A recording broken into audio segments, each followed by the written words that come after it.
Fala, meus queridos, tudo beleza? Estamos aqui em frente ao Museu do Automóvel em Tiradentes, Minas Gerais. E para começar a visita, começar a mostrar os carros lá dentro, começando mostrando aqui essa jardineira 1935, que fica exposta aqui na frente para que as pessoas possam tirar fotos.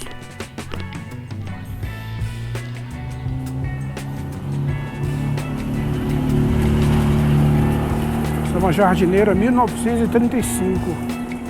E aí, para quem quiser vir fazer passeio aqui, ó, eu tô deixando os telefones aí. Eles alugam um carro para passeio também.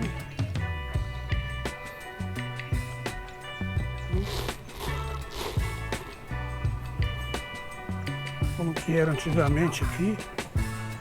Ó, o volante.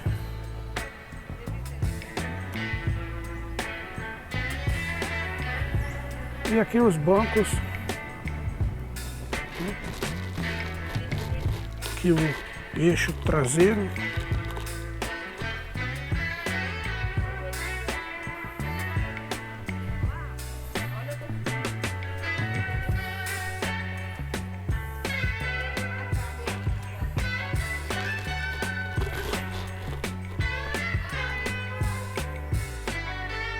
e é isso, pessoal, uma jardineira.